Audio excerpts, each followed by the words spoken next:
Գազպրոմը մտադիր է գազի գինը թանկացնել Հայաստանում, ծաղիկների արտահանումը Ռուսաստանը կասեցնում է վաղվանից, հայ-ռուսական հարաբերությունները վերջնականապես փչանալու ճանապարհին են, պաշտոնական Մոսկվան զգուշացրել է. Одновременно танцевать на двух свадьбах в Армении не получится. Ինչի չեն վիրավորվե կամ նահատակվե հանուն Հայաստանի։ Պատերազմում չզոհվելու մեղադրանքներ պաշտպանության նախարարից, Նիկոլ Փաշինյանից հետո հիմա էլ Սուրեն Պապիկյանն է ընդդիմախոսների մահը ցանկանում։ Իրանի հոգևոր առաջնորդի նոր հրամանը կարող է փակել ԱՄՆ-ի հետ բանակցությունների կիսաբաց դուռը, ինչ է որոշել Ալի Խամենեի որդին։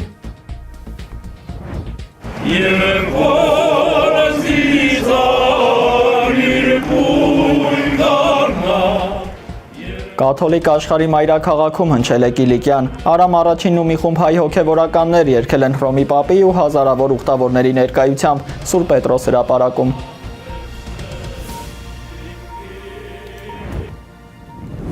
Երևանում ժամը 19-ն է, բարի երեկո, սիրելի հայրենակիցներ, ուղիղ եթերում ձեր սիրելի հաղորդումն է իրականում ու պարզ։ Տաղավարում են Դավիթ Գենջոյանը եւ Տարոն Կոխլիկյանը։ Ողջույն հարգելի հետևորդներ, նախքան անոնսված թեմաներին անդրադառնալը հիշեցնեմ, որ մեզ ուղիղ եթերով կարող եք դիտել 21 TV News-ի YouTube-յան ալիքում, 21 TV-ի Facebook-յան պաշտոնական էջում, ինչպես նաեւ բաժանորդագրվեք մեր հարթակներին, որպեսզի լինենք կապի մեջ։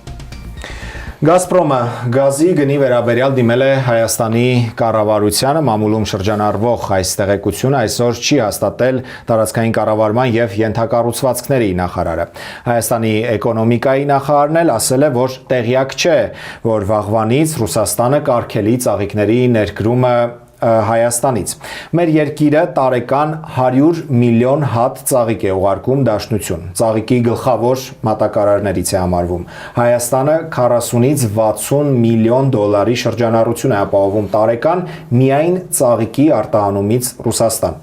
Ռուսական կողմը պաշտոնական տնտեսական պատճառաբանություն է ներկայացրել, բայց պարզ է, որ հարցը քաղաքական է։ Այսպես հյուսիսային մեր հարևանը մեր իշխանություններին փորձում է հասկացնել սխալ ճանապարհով են գնում, մասնավորապես Եվրամիության ինտեգրումն են սխալ համարում Մոսկվայում։ Երեքշաբթի անվտանգության խորհրդի աշխատանքային նիստից հետո Ռուսաստանի փոխարտգործնախարար Գալուզինը հայտարարել է, որ անընդունելի է ԵԱՏՄ անդամակցությունը Եվրամիության ինտեգրման հետ համատեղելու Երևանի փորձերը։ В Москве не могут принять ту линию, которую сегодня проводит армянское руководство. Մոսկվան չի կարող ընդունելի համարել Հայաստանի ղեկավարության բռնած քաղաքական դիրքը, անդամակցությունը Եվրասիական տնտեսական միությանը պահպանել այնքան ժամանակ, մինչև կանդամակցի Եվրամիությանը։ Նման մոտեցումները մեզ չեն կարող բավարարել։ Նման մոտեցումները մեզ համար բացարձակապես անընդունելի են։ Почему? Потому что Армения подписала. Ինչու? Որովհետև Հայաստանը ստորագրել է Եվրասիական տնտեսական միության մասին պայմանագիրը։ Հայաստանը ստորագրել է մինչև 2030 եւ մինչև 2045 թվականների ժամանակահատվածի համար Եվրասիական տնտեսական միության հետագա զարգացման մասին հռչակագիրը, եւ այդ փաստաթղթերում հստակ ասվում է, որ Հայաստանը, ինչպես եւ միության մյուս անդամները, պարտավոր են կատարել պայմանագրի դրույթները եւ պարտավորվում են թույլ չտալ այնպիսի գործողություններ, որոնք կխոչընդոտեն, կխանգարեն կվտանգեն Եվրասիական տնտեսական ինտեգրումը։ Одновременно танцевать на двух свадьбах в Армении, конечно, в Армении не получится. Միաժամանակ երկու հարսանիքում ապրել Հայաստանին իհարկե չի հաջողվի։ Դավիթ, առաջարկում եմ միանգամից լսենք մեր արտգործնախարարի Արարատ Միրզոյանի կիսահեգնական պատասխանը Մոսկվայի այս զգուշացումների։ Ես իրա խոսքերը չեմ մեկնաբանում եւ մեկնաբանելու կարիք չեմ տեսնում, ինչ վերաբերում է բովանդակությանը, մինչեւ ձեր նշած անձինք, մինչեւ մեր Ռուսաստանի այլ գործընկերներ, առաջինը մենք ենք ասել, որ դա հնարավոր չի համատեղել, երբ որ պահը գա, մենք որոշում կայացնենք։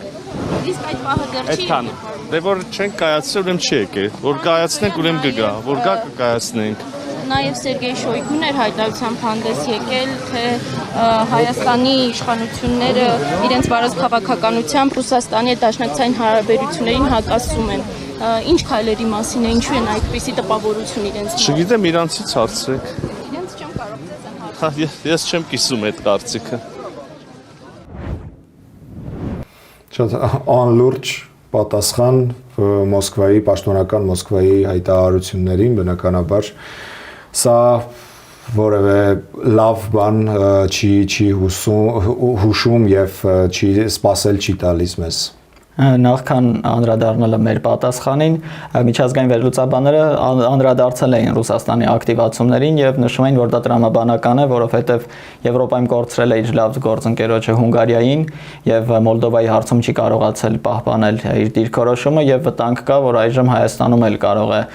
նման սցենար լինել, իսկ Ռուսաստանի համար դա այդքան էլ լավ չի լինի եւ այդ իսկ պատճառով էլ պայմանավորված է նման կտրուկ ռետորաբանության փոփոխությունը եւ բազմիցս այո, թե Հայաստանի ներկայացուցիչները թե Ռուսաստանի հայտարարել են, որ չեն պատրաստվում, օրինակ Հայաստանը չի պատրաստվում միանալ Եվրամիությանը, երբ որ ԵԱՏՄ-ի անդամ է կազմում կամ հակառակը, սակայն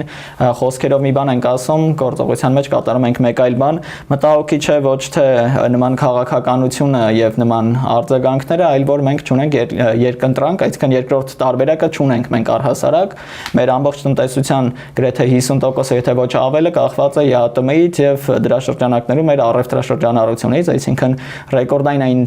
քանակը որ ներկայացում է 25 միլիարդի կարգի տարեկան շրջանառությունը, դրա գրեթե կեսը, եթե ոչ ավելը, բաժինի հաստում հենց ԵԱՏՄ-ի շրջանակներում տեղի ունեցող այդ առևտրին, եւ եթե մենք չունենք երկրորդ տարբերակ, այսպես ասած, նման ռետորաբանությունը ուղղակի զարմանալի է։ Ցանկալի կլիներ, եթե ունենք ինչ որ տենց տարբերակներ, գոնե ժողովրդին տեղյակ պահեն, որ անհանգստությունները գոնե փարատվի։ Դե կարծում եմ, որ իշխանական խմբակցությունից անպայման քեզ կպատասխանեին, որ մենք հիմա հարաբերություններ ենք հաստատում Ադրբեջանի եւ Թուրքիայի հետ ու իրենք էլ չեն բացառել, այլ մենք կարող ենք Եթե Ռուսաստանը օրինակ գազամուղը փակի դեպի Հայաստան եկող, կարող ենք Ադրբեջանից գազ խնդրել, կարող ենք Իրանից գազ ներկրել,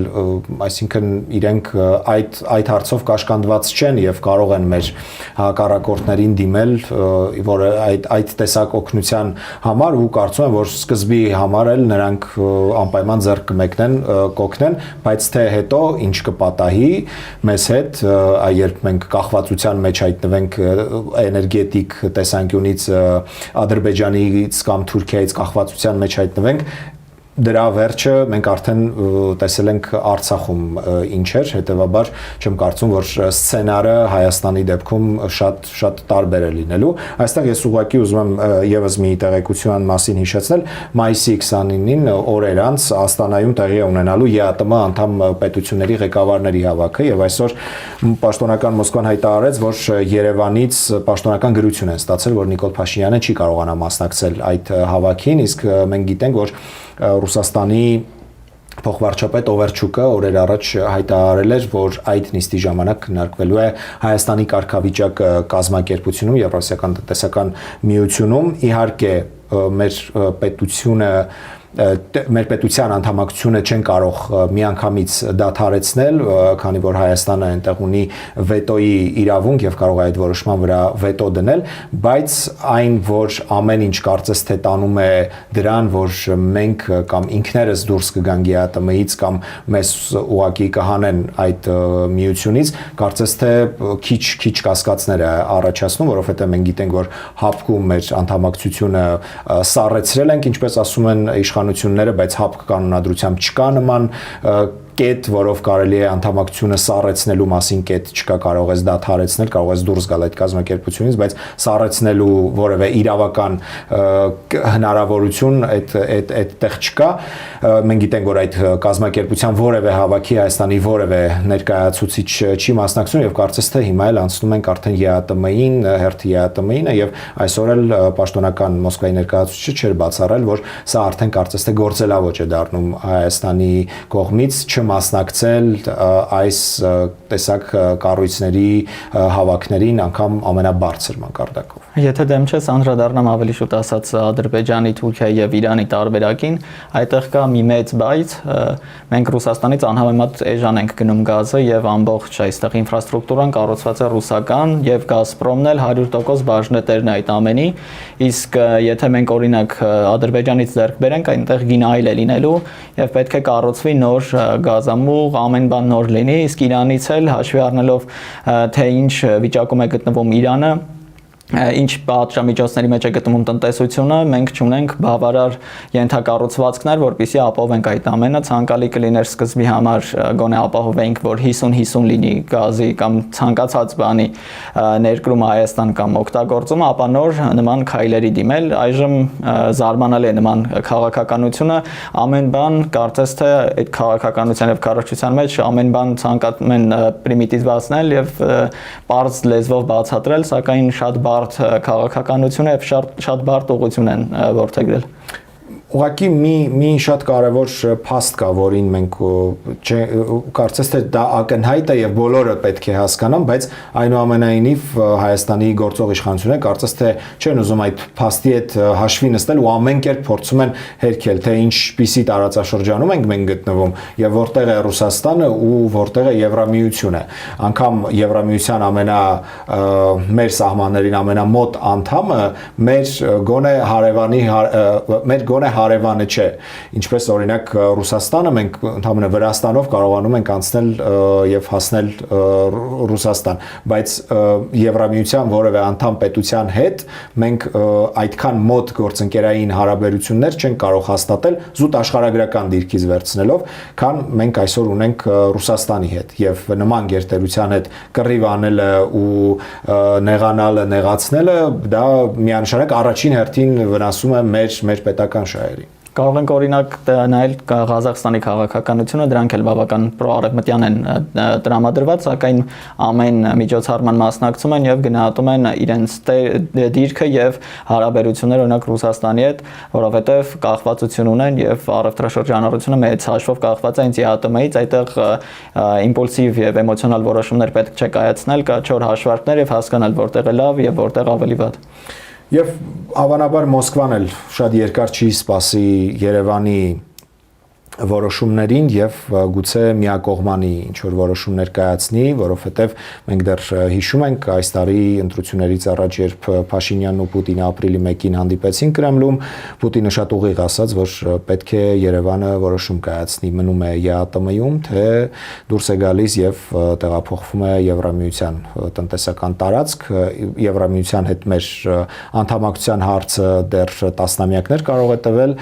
իսկ ԵԱՏՄ-ում մեր շուկան կորցնելը դա իսկապես կարող է լուրջ տնտեսական աղետի բերել մեր պետությանը։ Այո, շատ տրամաբանական է այդ ամենը եւ ցանկալի կլինի տեսնել, թե ինչ ճկուն քաղաքականություն կարող ենք որդեգրել լուծելու նման բավական բարդ խնդիրը, հաշվի առնելով, որ երկրում նախընտրական process-ները եւ կարծես թե այդքան էլ չենք զբաղվում արտաքին քաղաքականությամբ, ավելի շատ արված են թե ընդդիմության թե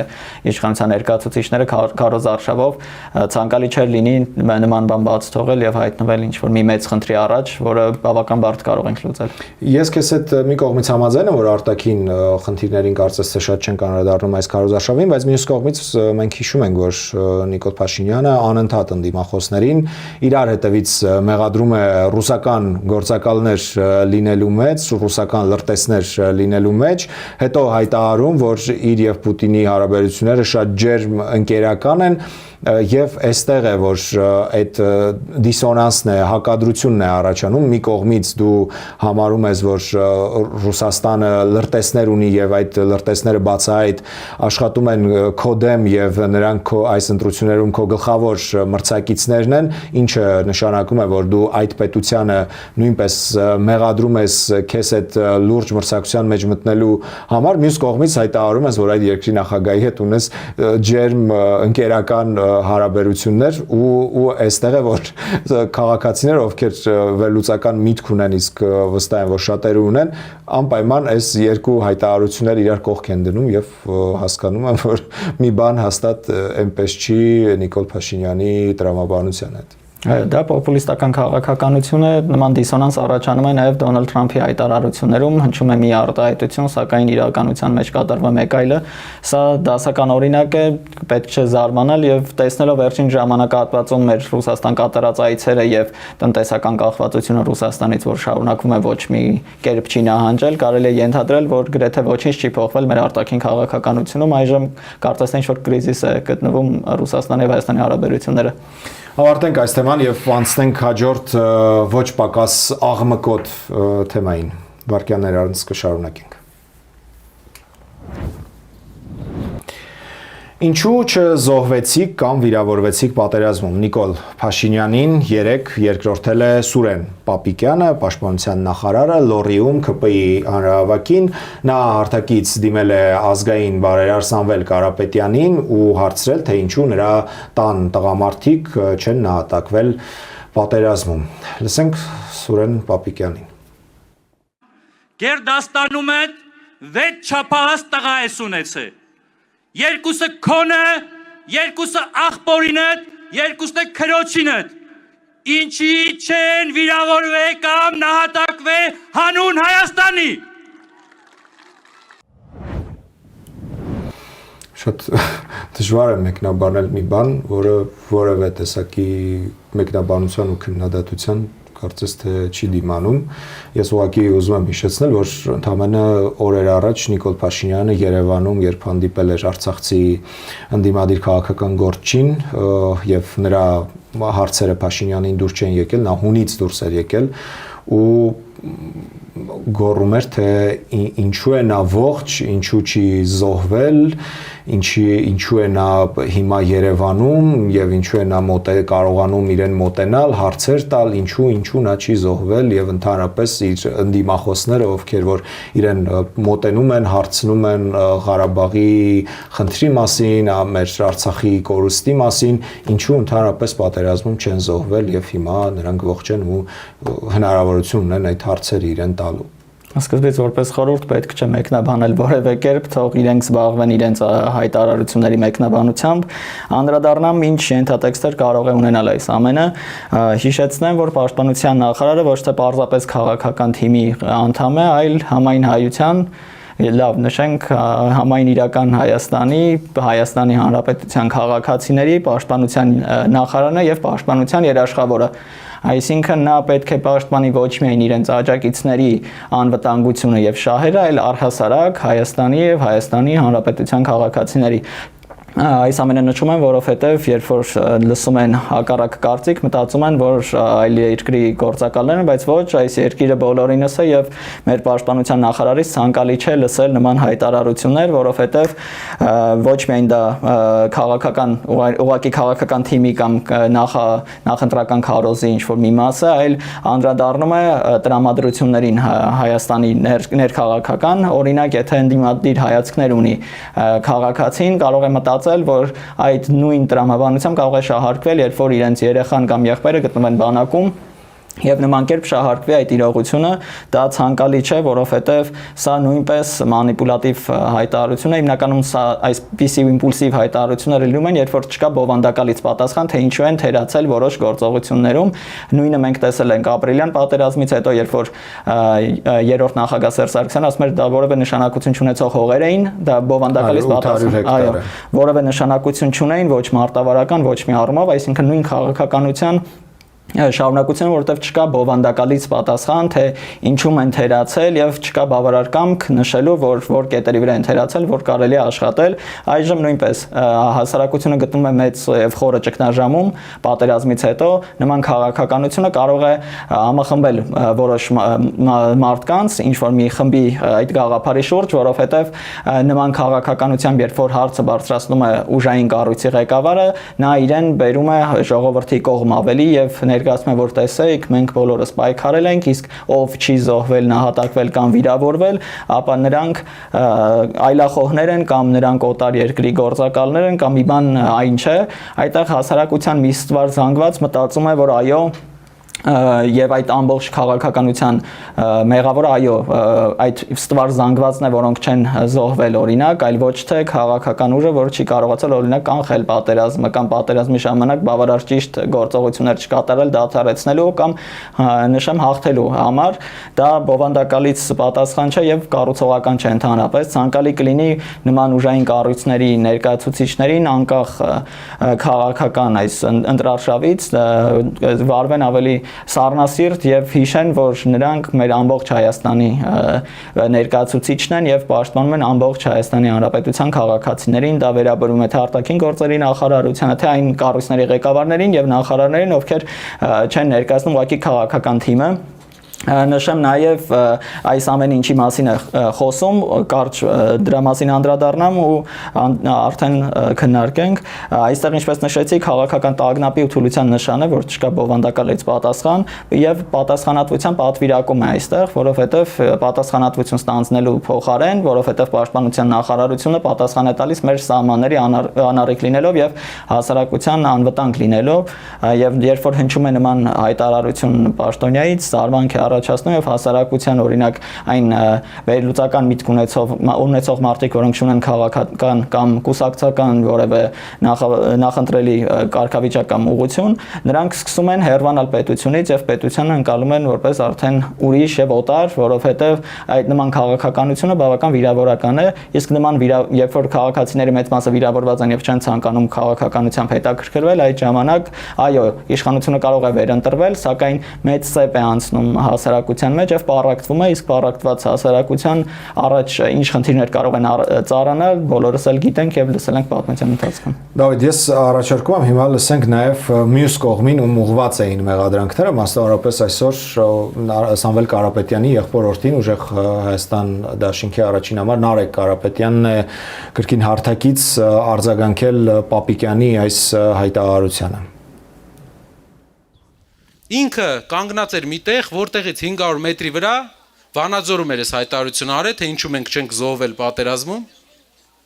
Դրանից 500 մետրի վրա Սամվել Կարապետյանը կառուցել էր Լորվա ամենամեծ ծննդատունը ու նվիրել էր համայնքին։ Մենք կյանքի մասին ենք խոսում, ծնունդի մասին ենք խոսում, գյուղատնտեսության մասին ենք խոսում, զարգացման մասին ենք խոսում։ Իրանք խոսում են զոհվելու մահի մասին։ Դրա համար եկած առաջի օրվանից մահն է հետապնդում հայոց աշխարհը։ Դրա համար իրենց ճամփու դնելուց հետո էլ երաբլուրները չեն շատանալու մեր երկրում։ Մեր երկրի այգիներն են շատանալու։ Մեր հայրենակիցները ստիպված չեն լինելու երկրից գնան։ Պապիկյանի այս հայտարարություններին արձագանքել է նաև ազգային ժողովի падգամավոր Քրիստինե Վարդանյանը, նա հիշեցնեմ դաշնակցական է ու մենք գիտենք, որ 44-օրյա պատերազմում 5 տասնյակից ավելի դաշնակցական տղաներ են զոհվել, նահատակվել հանուն Արցախի, հանուն մեր հաղթանակի, որը ցավոք տեղի չունեցավ։ Առաջարկում եմ լսենք Քրիստինե Վարդանյանի խոսքից մի հատված։ Լավ, սա նորմալ է, իհարկե շատ դժվար է մեզ զսպել ու չհարցնել Սուրեն Պապիկյան, դու զոհվեցիր, թե վիրավորվեցիր այդ նույն պատերազմում։ Իսկ քո հետևի կանգնած այդ բոլոր մարդիկ, այդ բեմում կանգնած այդ բոլոր մարդիկ, քո շեֆը զոհվեց, թե վիրավորվեց Հայաստանի համար մղված պատերազմում, Արցախի համար մղված պատերազմում, հիմա եկել այլ մարդկանց վրա մունաթ եք գալի։ Շատ դժվար է իսկապես այս զսպել ու չհարցնելը, բայց մեր ու ձեր ամենագլխավոր տարբերություններից մեկը այն է, որ մենք չենք ուզի, որ անգամ մի հայ, անգամ ձեր նման մի հայ ավել զոհվեր կամ վիրավորվեր որևէ պատերազմում։ Մեր ու ձեր գլխավոր տարբերությունը այդ է, որ մենք երբեք որևէ հայի չենք ասի, բա դու ինչի չնահատակվեցիր այս կամ այն պատերազմում, բա ինչի հաշվանդամ չդարձար այս կամ այն պատերազմում, սա ինչ ասելու բան է։ Այսինքն դուք խոստացել եք, որ ամբողջ հայազգը բնաջնջվելու է, ու դրա համար եք հիմա ասես դժգոհ, ում տեսնում եք, ով է ձեր դեմ դուրս է գալիս, ասում եք, ինչի չզոհվեցիք, ինչի չվիրավորվեցիք, Արցախահայերին այնտեղ, քաղաքական հակառակորդներին էստեղ, լավ դուք adekvat եք, նախընտրական տենդը սենցած ես բանարել, առողջ բջիջներ ուղեղի լրիվ ոչնչացրել, ժողովուրդ ջան, դուք այս պաշտպանության նախարարին եք արժանի,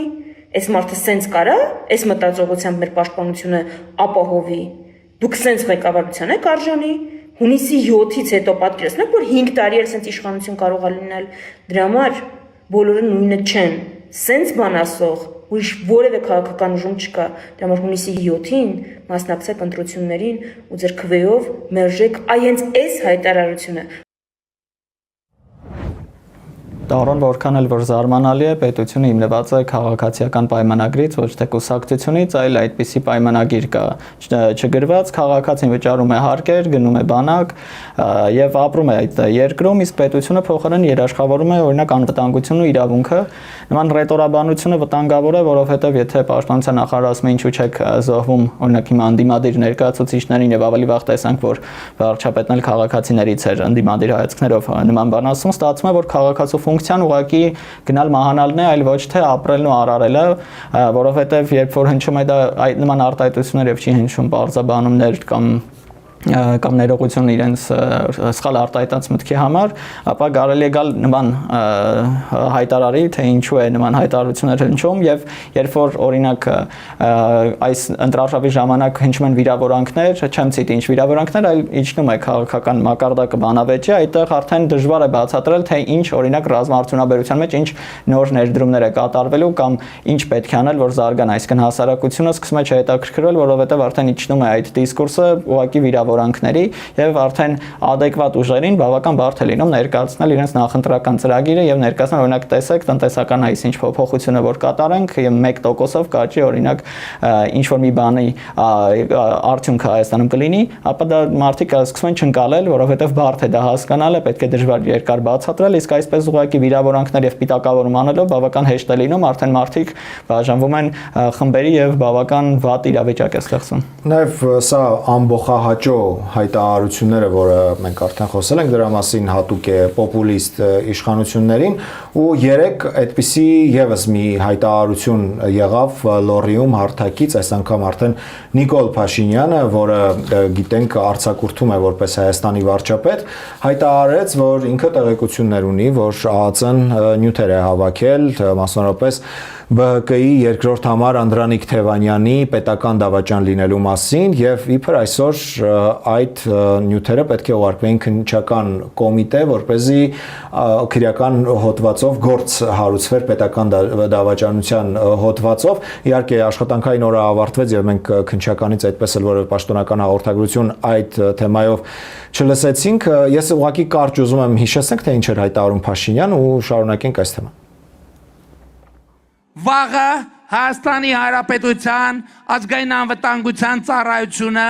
սահմանված կարգով հանցագործության մասին հաղորդում կուղարկի քննչական կոմիտե ակնկալելով, որ Անդրանիկ Թևանյանի դեմ քրեական գործ հարուցվի հայրենիքի դավաճանության հոդվածով։ Զարմանալի է իհարկե ընդհանրապես ինչի համար են ծափահարում, որովհետև երբ հայրենիքումդ հայտնաբերել ես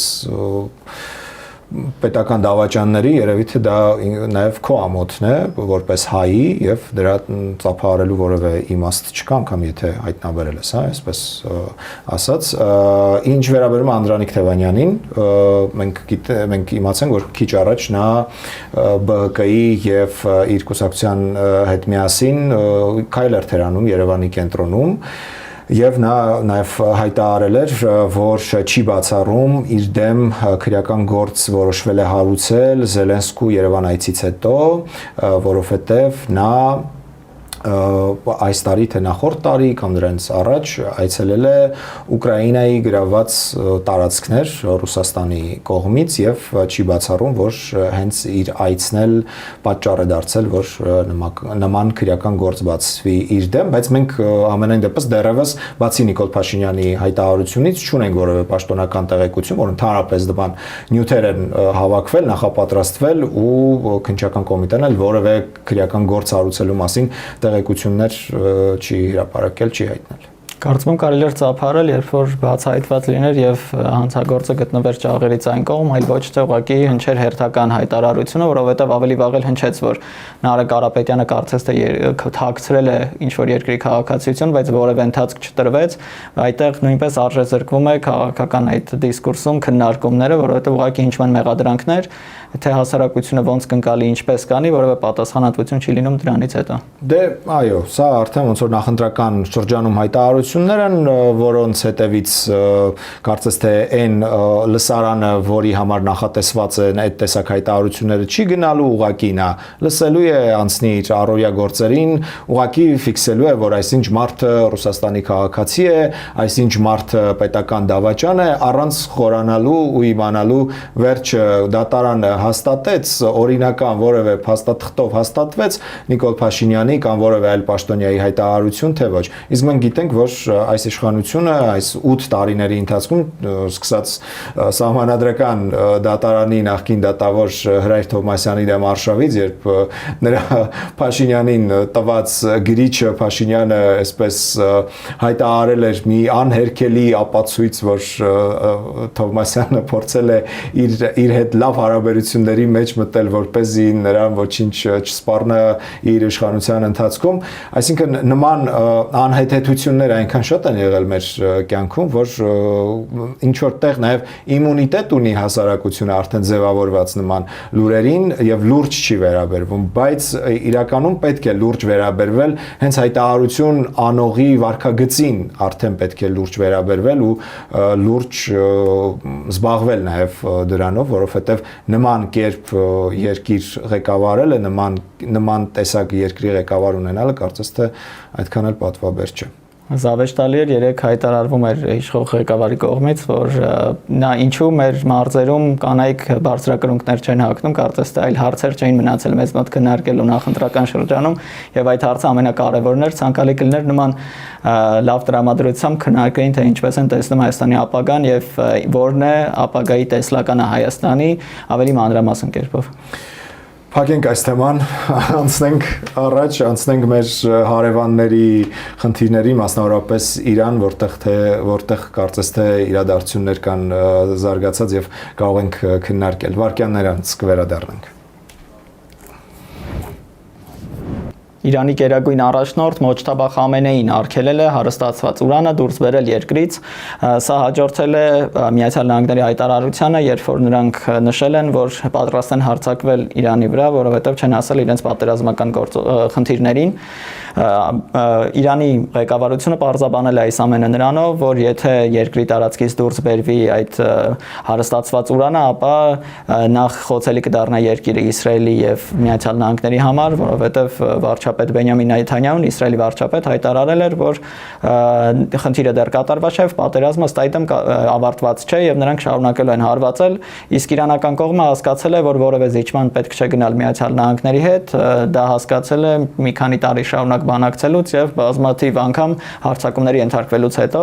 իսկ ի պատասխան այդ ամենին Իրանը Հորմուզի նեղուցում ձևավորել է վերահսկողություն եւ սահմանել է սեփական կանոնները, այժմ այնտեղ վերահսկողությունը ամբողջովին պետք է լինի Իսլամական հեղափոխության պահապանների կորպուսին, հետաքրքիր է, որովհետեւ վերջերս Իսլամական հեղափոխության պահապանների կորպուսը ճանաչվել էր ահաբեկչական կազմակերպություն մի շարք երկրների կողմից։ Եվրամիություն։ Այո, Եվրամիությունը, Միացյալ Նահանգները նույնպես կարծես թե աջակցել էր այդ ամենին եւ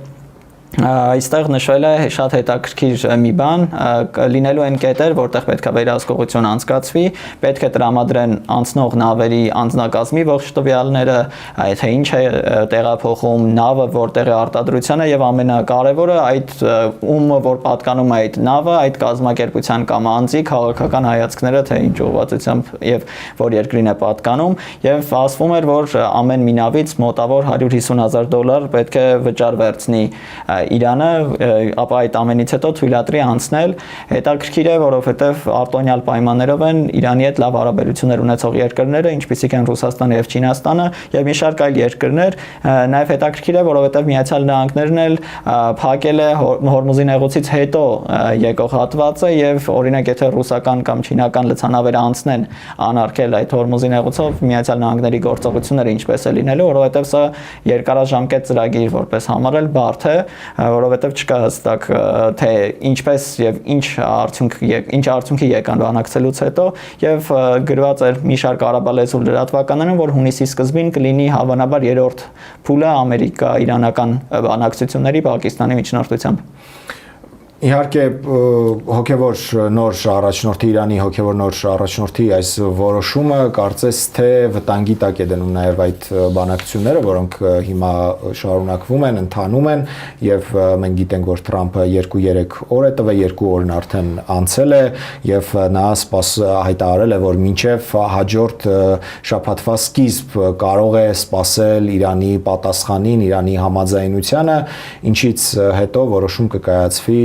պատերազմը շարունակել չշարունակելու մասին եւ ըստ էության Միացյալ Նահանգներն ու Իսրայելը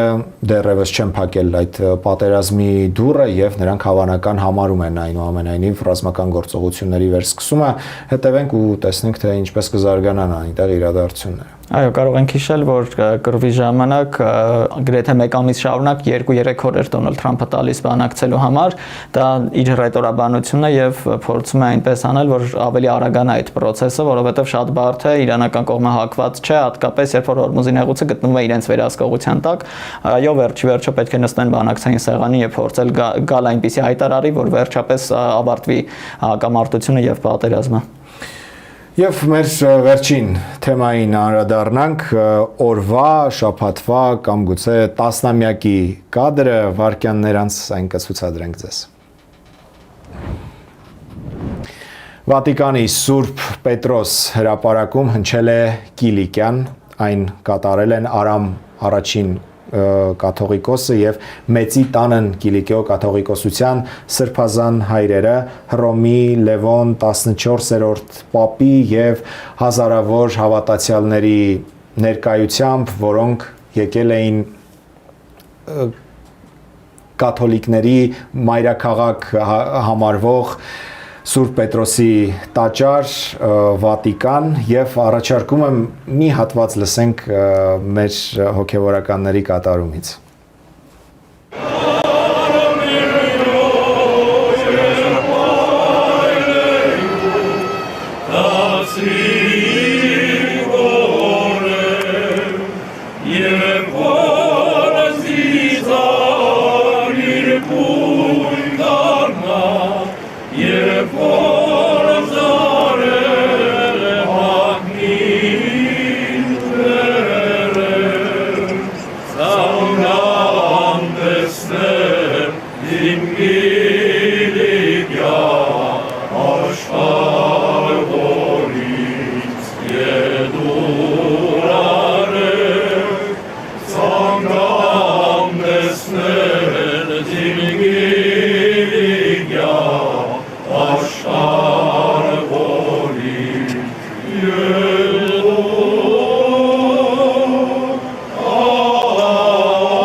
Մեծի տանն Կիլիկիո կաթողիկոս Արամ առաջինի գլխավորած պատվիրակությունը Վատիկանում է մայիսի 17-ից սկսած եւ նա մայիսի 18-ին հանդիպել էր կաթոլիկ աշխարհի առաջնորդի Հռոմի